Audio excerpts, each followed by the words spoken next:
குலக்கல்வின்னு சொன்னாரா ராஜாஜி? குலக்கல்வி திட்டம் சொன்னாரா? நீங்க சொல்றதா குலக்கல்வி திட்டம். தொழில் கல்வி, விவசாய தொழில் கல்வி. அதான் நீ பூசி முழுதுறீங்க. விவசாயிகளுக்கு பிள்ளைன்னா நீ விவசாயம்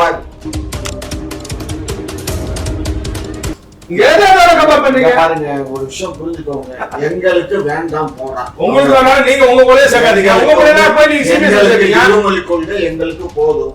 இருமொழி கொள்கை தான் இன்றைக்கு உலக அளவுல வந்து 51% சிபிஎஸ்இ இருக்கும். நீங்க அனுமதி கொடுக்காதீங்க சார். 51% உயர்வான நீங்க ஏன் அனுமதி கொடுத்தீங்க? குழந்தைகள் தான் தமிழ்நாட்டு அனுமதி கொடுக்க கூடாதுல்ல?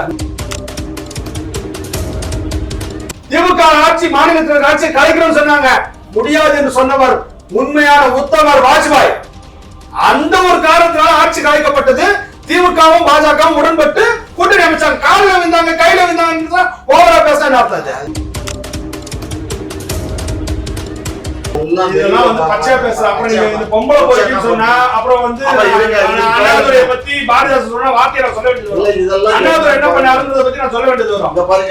நீங்க வந்து பொம்பளை போய்க்கிற வார்த்தை கண்ணதாசன் எழுதிய வனவாசத்துல யார பத்தி அந்த வார்த்தையை சொல்லியிருக்காருன்னு நீங்க பேச முடியுமா? அதுக்குள்ளவே வந்துட்டு உடனே சத்குருவை பாத்தீங்களா, அதை பாத்தீங்கன்னா அப்ப எத்தனையோ கேஸ் இருக்குது எல்லாரும் மேலேயும்.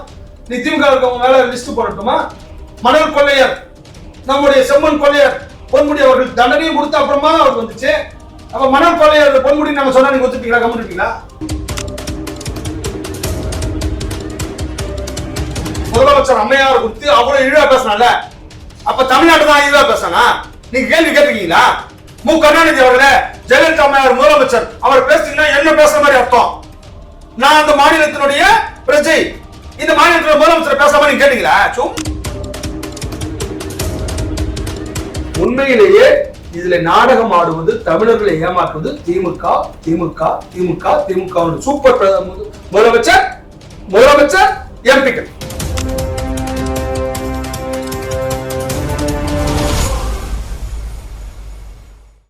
தமிழ் படிக்கிறதுக்கே இவன் தரியத்தான் போடுறான். இந்த பையில கொண்டுட்டு போய் இந்திய படுறியா, ஜப்பானீஸ படுறா, உருது படுறியா. அடிப்படையே வந்து பாத்தீங்கன்னா அரசு பள்ளியில இருக்கக்கூடிய ஆசிரியர்களுக்கு சம்பளம் எவ்வளவுன்னா 80,000 ரூபாய், 60,000 ரூபாய், 70,000 ரூபாய், 1 லட்சம் ரூபாய் வரைக்கும் இருக்கு. ஆனா தனியார் பள்ளியில இருக்கக்கூடிய ஆசிரியர்களுக்கு பாத்தீங்கன்னா 15,000 ரூபாய், 20,000 ரூபாய் தான் அவங்களுக்கு சம்பளம். அப்ப அந்த 15,000 20,000 சம்பளம் கொடுத்து அவர்கள் தனியார் பள்ளிகள்ல அவ்வளவு மாணவர்களை அவ்வளவு திறம்பட அவர்கள் என்ன பண்றாங்க, பயிற்சி கொடுக்க முடியுதுன்னா, அரசு பள்ளியில் இருக்கக்கூடிய 80,000 1 லட்சம் வரைக்கும் பணம் கொடுத்து சம்பளம் கொடுத்து நடத்தக்கூடிய ஆசிரியர்களை ஏன் அவங்களால நடத்த முடியாதா? நடத்த முடியும். ஆனால் இந்த அரசாங்கம் அரசு பள்ளி என்றாலே இவர்களுடைய அந்த எண்ணம் வந்து என்ன ஆகுதுன்னா, அதெல்லாம் படிப்பாங்க பசங்க, அந்த நீ நல்லா புரிஞ்சுங்க. 80,000 இல்ல 1 லட்சம் ரூபாய்க்கு மேல எல்லாம் சம்பளம் வாங்குறான் டீச்சர். ஆமா, செகண்ட் கிரேட் டீச்சருக்கு இன்னைக்கு 1 லட்சம் ரூபாய். அந்த பயிற்சி படித்த இப்ப பயிற்சி தேர்வுகள் எழுதிய ஆசிரியர்களை இன்னமும் வேலைக்கு எடுக்கல. எதுக்கு என்ன மஸ்துக்கு எடுக்கிறாங்க விடணும் நாய்களா? இப்ப 11,000 பேர் இப்ப எப்படி அப்படி சொல்லி கொடுத்துருக்கணும் இல்ல? 11,000 பேர் பரிட்சை அட்டன் பண்ணல இல்ல தமிழ்ல. அப்ப எதுக்கு இவனுக்கு இன்கிரிமெண்ட், இவனுக்கு எதுக்கு ஓல்டு பென்ஷன் ஸ்கீம், என்னத்துக்கு இவங்களுக்கு தரணும்? அதெல்லாம் தராதீங்க. பேசுங்க, ஆசிரியர்கள் வச்சு பேசுங்க. நீங்க கம்யூனிஸ்டுகள் உங்க தேர்தல் வாக்கு ஏன் சொன்னீங்க?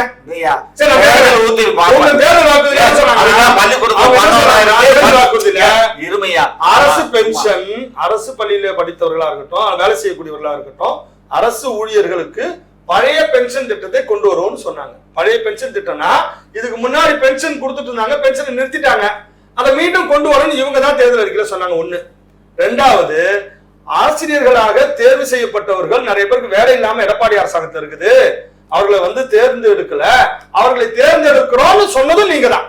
அதை நீங்க நடத்தல. இது ஒரு பக்கம் சொல்லி செய்ய மாட்டீங்க, அது ஒரு பக்கம் விட்டுருவோம். இப்ப நான் ஒண்ணு மட்டும் ஒரு பதில் மட்டும் அவர்கிட்ட நான் சொல்லிக்கிறேன். என்னன்னா, தமிழகத்தில் இருக்கக்கூடிய மாணவர்களுக்கு ஒரு சிறந்த வாய்ப்பு மத்திய அரசு கொடுக்குது. என்னன்னா, எல்லா மாநிலங்கள்லயும் நவோதயா கல்வி திட்டம், நவோதயா கல்வி திட்டம் என்ற ஒரு திட்டம் மூலமாக குலக்கல்வியை கொண்டு உடனே பாருங்க, பாண்டிச்சேரியில குலக்கல்வி இருக்கா?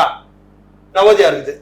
கேரளாவில நவோதயா இருக்குது, அங்க குலக்கல்வி இருக்கா? குலக்கல்வி நீங்க சும்மா அந்த வார்த்தை சாலத்துல குலக்கல்வி அல்ல, நவோதயா திட்டம் என்னன்னா, ஒரு நிலத்தை அந்த மாநில அரசாங்கம் கொடுத்தால் அந்த நிலத்திலே கட்டிடம் கட்டிக் கொள்வதற்கு மத்திய அரசு நிதி ஒதுக்கும். அந்த கட்டிடங்கள் மட்டும் இல்லாமல் கல்வி சாலை இல்லாமல் அவர்கள் தங்குவதற்கான ஹாஸ்டல் கட்டி கொடுக்கறதுக்கு அரசாங்கம் நிதி கொடுக்கும் மத்திய அரசு. அது மட்டும் இல்லாம அவர்களுக்கான உணவு 3 வேளையும் உணவு ஊட்டச்சத்தான உணவுகள் கொடுப்பதற்கு நிதி ஒதுக்கும். இது எல்லாமே ஃப்ரீ.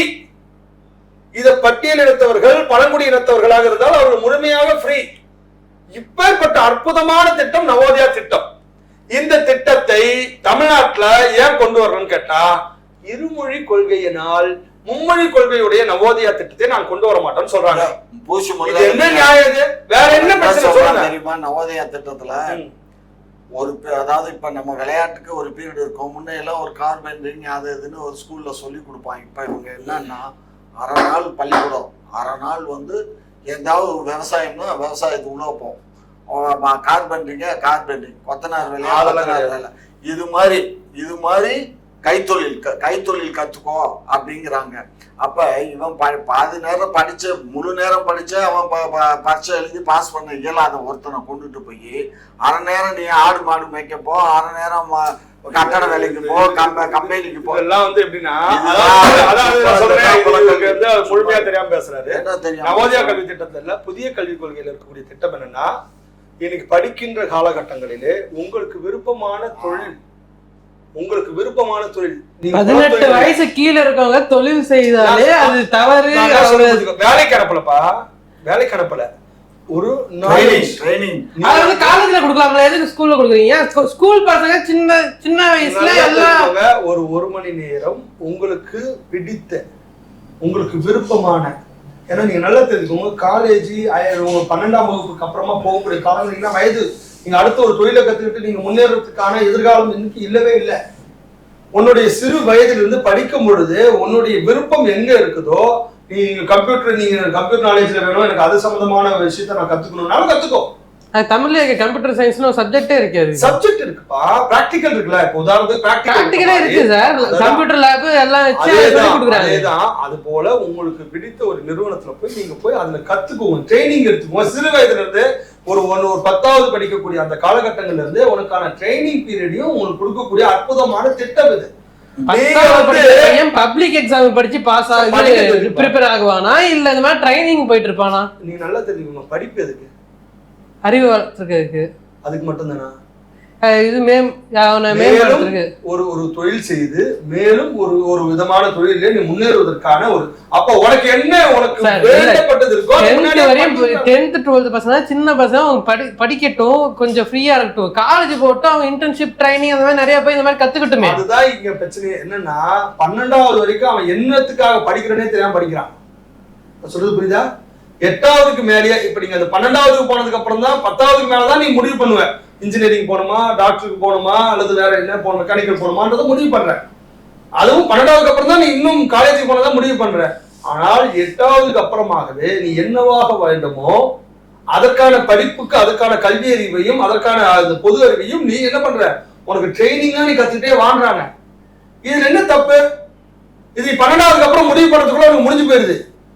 அதுக்கப்புறம் தான் நீ அதுக்கப்புறம் கல்யாணம், உன்னுடைய காலங்கள், வேலைகள். 4 வருஷம் ட்ரைனிங் போயிட்டு அவனுக்கு போயிட்டான். ஆனா அப்ப அவனுக்கு அந்த வேலை பிடிக்கல, மறுபடியும் என்ன பண்ணுவான்? அது அவரவர்களுடைய தலையெழுத்து. அது அவரே பிடித்துதான் அவர் சிந்தனைக்குட்பட்டு அவர் கத்துக்கிறதுக்கு ஒரு வாய்ப்பு. ஒரு விஷயத்தை கத்துக்கிறதுல ஒன்றும் தப்பு இல்லை. இதுதான் என்ன பிரச்சனை?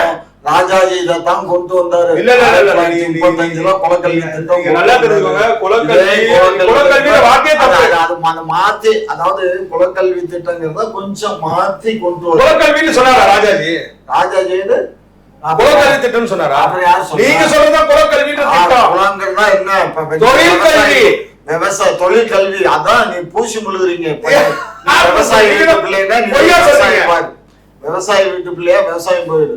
நீ செப்பு தைக்கிற வீட்டு குழந்தையா நீ போய் சொல்லவே இல்லை. யார் சொல்ல? சும்மா ஆதாரபூர்வமா சொல்ல. அதெல்லாம் ஆதாரபூர்வம் தான். என்ன தொழில் செய்யறாரோ அந்த தொழில் தான் புள்ள செய்யணும்னு சொல்லி அதான் திட்டம். அதாங்க அதான் திட்டம். நீ உன்னுடைய படிப்பு காலங்களிலே நீ விரும்பிய தொழிலை நீ என்ன பண்ணலாம், பயிற்சியில் எடுத்துக்கலாம்னு சொன்னா. இப்ப நீ 10வது முடிக்கிற, ஐடிஐ போற, ஐடிஐ தொழில் கல்வி எடுத்துக்கிறல்ல, அது மாதிரி அது 8வதுல இருந்தே நீ 1 மணி நேரம் அதற்கான பயிற்சிகளை எடுத்துக்கோன்னு சொல்றதுல என்ன தப்பு? அவன் நாலேஜ் அப்பத்துல உருவாகும் சார்.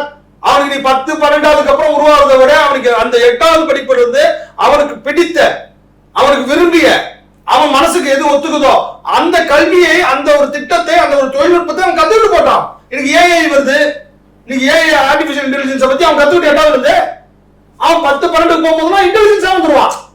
அவ்வளவுதான் விஷயம். தமிழ்நாட்டினுடைய இந்த கல்விக் கொள்கை, கல்வி திட்டத்துல படிச்சுதான் எல்லாரும் மேல போயிருக்காங்க. தமிழ்நாட்டுல இருக்கக்கூடிய மற்ற மாநிலங்களை வச்சு கம்பேர் பண்ணி பார்த்தா கல்வியில வந்து இன்றைக்கு உயர்வா இருக்கிறது தமிழ்நாடு குழந்தைகள். வச்சுக்காதீங்க. கூகுள் பிச்சை பெரிய ஆள் ஆயிட்டாரு. கூகுள் பிச்சை மட்டும் இல்ல, சுந்தர் பிச்சை. அவர் மட்டும் இல்ல. இங்க பாருங்க, நான் சொல்றது இப்ப ஒரு மொழியை கத்துட்டு இருந்தாருன்னா அவர் வந்து இன்னைக்கு சிஇஓவா பேர் மாட்டாரா? ஆமா, சொல்லுங்க சார்.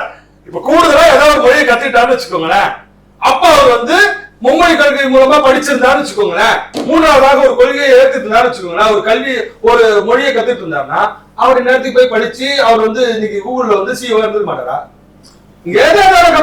பாருங்க, ஒரு விஷயம் புரிஞ்சுக்கோங்க.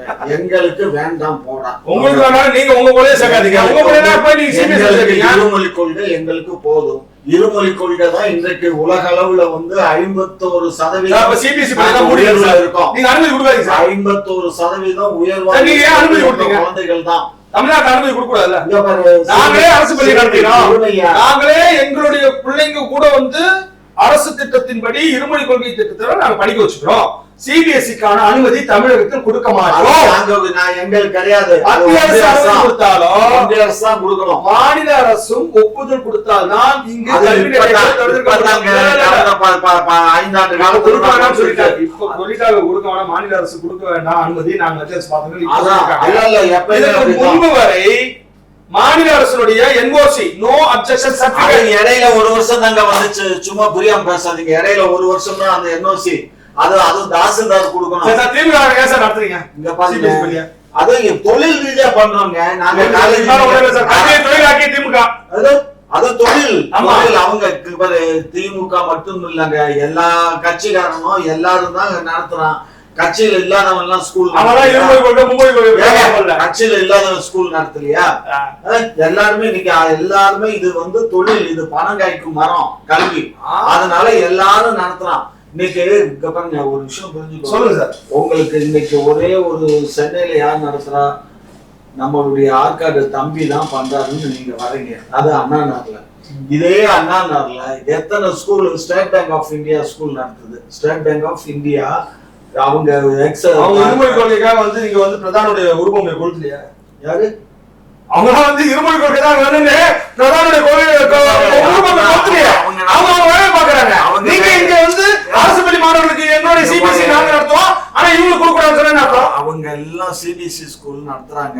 இன்னைக்கு டிஏவி ஸ்கூல் இருக்கு. டிஏவி ஸ்கூல் என்ன பண்றாங்க? Matriculation school. நீங்க அதுக்கு பள்ளி நடத்திட்டு போங்க சார். நீங்க இங்க வந்து எதுவும் தெரிவிக்காதீங்க. இங்க பாருங்க, டிவிசி ஸ்கூல் 5 ஸ்கூல் இருக்கு சென்னையில மட்டுமே. 5 ஸ்கூல்லயும் குறைஞ்சபட்சம் ஒரு 20,000 பேர் படிப்பாங்க. ஆனா அது எல்லாமே வந்து இருமொழி கொள்கை தான் இருக்கு. இல்ல மும்மொழியும் மெட்ரிகுலேஷன் அவங்க இஷ்டம் தானே. மேனேஜ்மெண்ட் ஸ்கூல் தானே அது. அதை எப்படி வேணாலும் அவங்க வச்சுப்பாங்க. இந்த பாடம் தான் அந்த பாடம் தான் கட்டாயம் இல்லை. அதிகமா எந்த செக்ஷன்ல மாணவர்கள் எந்த விருப்ப பாடத்தை எடுக்கிறாங்களோ அதுக்கு ஒரு விருப்ப பாடத்துக்கு ஒரு டீச்சர்ஸ் போடுவாங்க. அதுதான் நடைமுறை. எங்களுக்கு அரசாங்கம் நாங்க பண்ண மாட்டோம், அவ்வளவுதான். நாங்க எங்களுடைய ஆட்சிகள் வரும், எங்களுடைய பாரதிய ஜனதா கட்சியினுடைய ஆட்சிகள் வரும், தமிழகத்தில் வரும். நிச்சயமாக அன்னைக்கு இந்த நிச்சயம் வரும். நிச்சயம் இப்படிதான் சொன்னாங்க. இதே மாதிரி பாராளுமன்றத்துல காங்கிரஸ் கட்சிகள்லாம் சிரிச்சான் வாஜ்பாயை பார்த்து. 2 எம்பியோட இருக்கிறீங்களே, நீங்களாம் வந்து நாளைக்கு வந்து என்ன பண்ண முடியும் சிரிச்சாங்க, ஏளனம் விட்டார்கள். அந்த ஏளனம் விட்டவர்களுடைய முகம்லாம் இன்னைக்கு கிழிச்சு இன்னைக்கு வந்து தனி மெஜாரிட்டிலேயே ஆட்சி அமைத்து தொடர்ந்து ஆட்சியில இருந்து இன்னைக்கு காங்கிரஸ் எங்க இருக்குதுன்னு முக்தி காங்கிரஸ் இன்னைக்கு எங்க காலில் விழுந்துதான் ஆட்சி அமைச்சிங்க. முதல்லாம் மறந்துடக்கூடாது. ஜெயலலிதா அம்மையாருடைய ஆட்சியில கூட்டணியில இருந்து ஆட்சியில இருந்த வாஜ்பாய் அவர்கள் கடைசியில நீங்க திமுக காரங்க நீங்க வந்து எங்க காலில் விழுந்தீங்க. யார் சொன்னா? அப்ப நாங்க தான் சொல்றோம், நீங்க எப்படி சொல்றோம்? யார் வீட்டுக்கு தேடி வந்தாங்க? ஆட்சி போயிரும் சொல்லி இதே வாஜ்பாய் ஆட்சியவே வந்து இதே கோபாலபுரத்துக்கு ஒரே விஷயம் தான் இருங்க. அவர் வரலாறு தெரியும். 98 வரையிலே வாஜ்பாய் அவர்களுடைய 13 மாத கால ஆட்சியை இந்த மாநில 96 இருந்து மாநில ஸ்டேட்ல இருக்கிறது திமுக அந்த ஆட்சியை கலைக்கணும்னு சொல்லி ஜெயலலிதா அம்மையாருடைய அழுத்தம், நாங்கள் அப்படி செய்ய மாட்டோம்னு சொல்லி எங்கள் ஆட்சி கவிழ்ந்தாலும் பரவாயில்லன்னு சொல்லி ஒரு ஓட்டுல கவிழ்ந்தது. எதுக்காக வந்தது? திமுக ஆட்சி மாநிலத்தின் ஆட்சியை கலைக்கணும்னு சொன்னாங்க. முடியாது என்று சொன்னவர் உண்மையான உத்தமர் வாஜ்பாய். அந்த ஒரு காரணத்தினால ஆட்சி கலைக்கப்பட்டது. திமுகவும் பாஜகவும் உடன்பட்டு கூட்டணி அமைச்சாங்க. காலில் விழுந்தாங்க, கையில விழுந்தாங்க, ஓவரா பேச நடத்தாது. அதெல்லாம் சும்மா உங்களுக்கு அதெல்லாம் எங்களுக்கு ஐயா, நாங்களும் 98 99 நாங்களும் அரசியல் இருந்து இன்னைக்கு இங்க இருக்கக்கூடிய பாராளுமன்ற தேர்தல் பிரச்சாரம் செஞ்சவங்க. நாங்க சொன்னதுக்கு காலில் விழுந்தாங்கன்னா நான் சொன்னேன். ஐயா சொன்னாரு என்ன சப்ஜெக்ட் திமுக கால வந்து பாஜக கேட்டு வந்து நாங்க அப்ப நீங்க அப்படி சொல்லலையே. அப்ப நீங்க என்ன சொன்னீங்க? காலில் விழுந்தாங்க. ஆனா கலைஞருக்கு வந்து பாஜக காலில் தான் விழுந்து அமைச்சர் வாங்கிட்டு போனாரு. யார் சொன்னா? ஆமா அமைச்சர் நீங்க இந்த பாருங்க அமைச்சரா இருந்தாங்க ஐயா 2004 வரைக்கும். உள்துறை செயலாளர் போய் ஒரு சாமியார் ஒரு பொம்பளை பொறுக்கி காலில் விழுந்ததெல்லாம் இதெல்லாம் வந்து பச்சையா பேசுற. அப்புறம் நீங்க இந்த பொம்பளை பொறுக்கின்னு சொன்னா அப்புறம் வந்து அண்ணாதுரையை பத்தி பாரதிதாசன் சொன்னா வார்த்தையை சொல்ல வேண்டியது. இதெல்லாம் அண்ணாதுரை என்ன பண்ணாருன்றத பத்தி நான் சொல்ல வேண்டியது வரும். இங்க பாருங்க, நீங்க வந்து பொம்பளை பொறுக்கிங்கிற வார்த்தை கண்ணதாசன் எழுதிய வனவாசத்துல யார பத்தி அந்த வார்த்தையை சொல்லியிருக்காருன்னு நீங்க பேச முடியுமா? அந்த வனவாசத்தை தடை செஞ்சுக்கல. நீங்க வனவாசத்துக்கு எதிர்ப்பு தெரிவிச்சுக்கல. நீங்க வனவாச புத்தகத்தில் இருக்கக்கூடிய இன்னைக்கு இருக்கக்கூடிய முதலமைச்சருடைய மூதாதையர் அவரை பத்தி போட்டிருக்கு. அதை ஏன் தடை செய்யல? அதுக்கு ஏன் எதிர்ப்பு தெரிவிக்கல? அது பொய்ன்னு ஏன் சொல்லல? நீங்க பொம்பளை பொறுக்கிங்களை பத்தி பேசலாமா? இங்க பாருங்க, உங்களுக்கு சந்தேகம் இருந்தா ரூமுக்கு வாங்க. வனவாசத்துல காமிக்கிறேன். உங்களுக்கு சந்தேகம் இருந்தா நான் காட்டுறேன். நான் காமிக்கிறேன். யோகின்றீங்களே, அந்த யோகி பண்ற வேலையை அதெல்லாம் நீங்க வந்து இதெல்லாம் ஆதாரம் இல்லாம 1000 பொய் கட்டுக்கதைகளை எப்படி வேணாலும் நீங்க வீடியோல போட்டு காமிக்கலாம். எப்படி ஆதாரம்? இப்ப ஆதாரம் எல்லா சேனலும் வெளியே வந்துட்டு இருக்குங்களே. என்ன ஆதாரம் இல்லையா? இது ஈஷா மையத்தோட ட்ரஸ்டியே ஒரு மெயில், இது சத்குருப்போட மெயில் வெளியே வந்திருக்கு. இப்போ என்ன வந்திருக்கு ஐயா? அரை நிர்வாணமாக காலை 3 மணிக்கு அங்க இருக்க குழந்தைகள் எல்லாம் உட்கார வைக்கிறாருன்ட்டு. அரை நிர்வாணம்னா என்ன மாதிரியான விஷயங்கள், என்ன வீடியோ, அதை தாராளமா காட்டுங்க. அதுக்கான விளக்கம் தரத்துக்கு நாங்க ரெடி. இதெல்லாம் வந்து இப்படி இந்த கட்டுக்கதைகளையும் பொய்யும் இந்த தினகரன் பத்திரிக்கை மாதிரி இவங்க எல்லாம் என்ன பண்ணுவாங்க, இந்த சன் டிவி காரன் இந்த மாதிரியான விஷயங்கள்லாம் போட்டு அவனை விளம்பரப்படுத்திக்கிற மாதிரி இந்த மாதிரி பேச்சுக்கள்லாம் நீங்க பேசாது. ஏன்னா நீங்க நீதிமன்றத்துக்கு போய் வழக்கு கொடுத்துருக்கீங்களா? இது எஃப்ஐஆர் இப்பயே பதிவு பண்ணிருக்காங்க. முதல் தகவல் அறிக்கை அது வந்து நான் ஜட்ஜ்மெண்டா பதிவு பண்ணிருக்காங்க. இனிமேல் தான் நீதிமன்றத்துக்கு போகும். நீதிமன்றம் போகட்டும், நீதிமன்றத்தை நிரூபிக்கப்படட்டும், அதுக்கப்புறம் அதை பத்தி சொல்லுங்க. அதுக்குள்ளவே வந்துட்டு உடனே சத்குருவை பாத்தீங்கன்னா அதை பாத்தீங்கன்னா அப்ப எத்தனையோ கேஸ் இருக்குது எல்லாரும் மேலேயும் தான். நீ திமுக இருக்கவங்க மேல லிஸ்ட் போடட்டுமா? மணல் கொள்ளையர் நம்முடைய செம்மன் கொள்ளையர் பொன்முடி அவர்கள் தண்டனையும் கொடுத்து அப்புறமா தான் அவருக்கு வந்துச்சு. அப்ப மணல் கொள்ளையர் பொன்முடி நாங்க சொன்னா நீங்க ஒத்துப்பீங்களா? கம்மிருப்பீங்களா? சும்மா வந்துட்டு ஏதோ ஒரு கேஸ் கொடுத்துட்டாங்க, வழக்கு வந்துருச்சு, உடனே பாத்தீங்கன்னா அவர் வந்து இந்த சாமியார் அந்த சாமியார் பேசணும். அவர் வந்து அவருடைய ஆன்மீக பணி செய்யறாரு. அவர் மீது குற்றச்சாட்டு இருந்ததுன்னா குற்றச்சாட்டு சட்ட நீதிமன்றத்தின் மூலமா சொல்லுங்க. உடனே போய் அமித்ஷா போய் என் காலில் விழுந்தாருன்னு என்ன அர்த்தம்? பொன்முடி அவர்கள் காலையில் எத்தனை பேர் விழுறாங்களே சொல்லுங்க சார், நீங்க சொல்லுங்க. அமித்ஷா காலில் விழலையா? செந்தில் பாலாஜி காலில் விழுறாங்களே, செந்தில் பாலாஜி காலில் எத்தனை பேர் விழுறாங்களே? 10 ரூபா டாஸ்மாக் பாலாஜி மேல ஒரு உள்துறையினுடைய அமைச்சராக ஒரு ஒன்றிய அமைச்சர் போய் காலில் விழுறாரு. அவர் வந்து ஒரு அமித்ஷாவாக ஒரு உள்துறை அமைச்சராக இருந்தாலும் அவர் ஒரு ஆன்மீகத்தின் மீது நம்பிக்கை கொண்டு அவர் ஒரு ஆசீர்வாத பெரியவங்கிட்ட வாங்கணும்ன்றது வந்து அது அவருடைய விருப்பம்.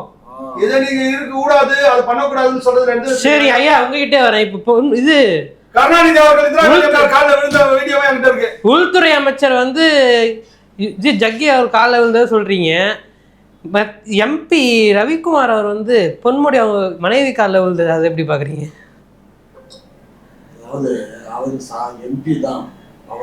எம்பின்னு நாம் தமிழ்நாட்டு மக்களின் பிரதிநிதியாக எம்பியா அனுப்பியிருக்கோம். அவர் வந்து காலில் விழுறாரு. காலில் விழுந்தது ஆசீர்வாதத்துக்கு, இவர் காலில் விழுந்தது ஆசீர்வாதம்.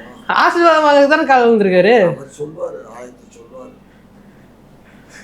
அதாவது நான் என்ன சொல்றேன், நீ காலில் உள்ள கையில உள்ள அதை பத்தி அது உங்க தனிப்பட்ட விருப்பம் இருப்பான். அவர் உள்துறை அமைச்சரா இல்லாத போனாக்க நம்ம அதை பத்தி பேச வேண்டிய அவசியம். உள்துறை அமைச்சராக இருக்கக்கூடியவருக்கு மத நம்பிக்கையோ அல்லது மதம் சார்ந்த விஷயங்களையோ சடங்குகளையோ அவர் ஈடுபடக்கூடாது ஏதாவது சட்டத்துல தனியா இதற்கு தடை இருக்கா? இது என்ன சார் இது? அதெல்லாம் வந்து இவங்க வந்து எல்லாமே வந்து சாய்பாபா அவர்கள்கிட்ட வந்து ஆசீர்வாதம் வாங்குவாங்க. யாரு?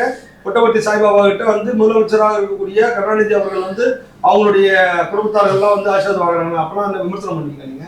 அது அவருடைய சென்டிமெண்ட், நம்பிக்கைன்றீங்க. ஆனா அமித்ஷா அவர்கள் அவர் சென்டிமெண்ட், அவர் நம்பிக்கையின்படி ஆசீர்வாதம் வாங்கினா உடனே அது வந்து உள்துறை அமைச்சர் வாங்கிட்டாரு. அதெல்லாம் அவருடைய நம்பிக்கையில எந்தவித தடையும் இல்லை.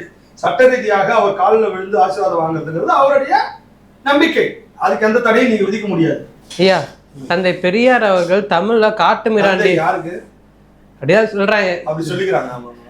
தந்தை தான். பெரியார் வந்து தமிழ்ல காட்டு மிராண்டி மொழியா சொல்லிட்டாங்கன்னு எல்லாரும் சொல்றாங்க. சரி சொன்னாரு. இப்போ வந்து மத்திய அமைச்சர் வந்து அன்சிவிலைஸ்ட் எம்பிஸ்ன்னு சொல்லியிருக்காரு. நாகரிகமற்ற எம்பிகள்.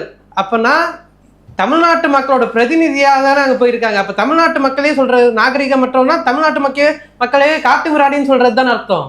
அதாவது ஒரு மத்திய அமைச்சரிடத்திலே வந்து நாங்கள் வந்து இந்த பிஎம்ஸ்ரீ திட்டத்தை ஏற்றுக்கொள்கிறோம் அப்படின்னு சொல்லிட்டு இப்பொழுது வந்து ரிட்டர்ன் வந்து யூட்டர்ன் அடிச்சு நீங்க வந்து இப்ப நாங்க இவர்கள் சொல்லுகின்ற அந்த ஒரு விஷயம் அநாகரிகமானது என்பதை தான் அவர் பதிவு செய்தார். அதுக்கு காட்டு மிராண்டின்னு சொல்லுவாங்களா தமிழ்நாட்டு மக்கள்? அநாகரிகமற்றவர்கள் தமிழ்நாட்டு மக்கள் இல்ல, இந்த வார்த்தை சாலம் தான் தப்பு. தமிழ்நாட்டு மக்களின் பிரதிநிதியாக போயிருக்காங்க. தமிழ்நாட்டு மக்களை சொன்ன மாதிரி தானே அர்த்தம்? அர்த்தமே கிடையாது. திமுக எம்பினா திமுக எம்பின்னு தான் அர்த்தம். தமிழ்நாட்டு மக்கள் பிரதிநிதியா தானே அவங்க போயிருக்காங்க. இப்ப நான் ஒன்னு சொல்றேன். ஜெயலலிதா அம்மையார் என்பவர் முதலமைச்சராக இருந்த பொழுது திமுக காரங்க பேச்சோ பேசுன்னு பேசி முதலமைச்சர் அம்மையார் குறித்து அவ்வளவு இழிவா பேசினால, அப்ப தமிழ்நாட்டு தான் இழிவா பேசினா? நீங்க கேள்வி கேட்டிருக்கீங்களா? மு கருணாநிதி அவர்களே, ஜெயலலிதா அம்மையார் முதலமைச்சர், அவர் பேசுறீங்கன்னா என்ன பேசுற மாதிரி அர்த்தம்?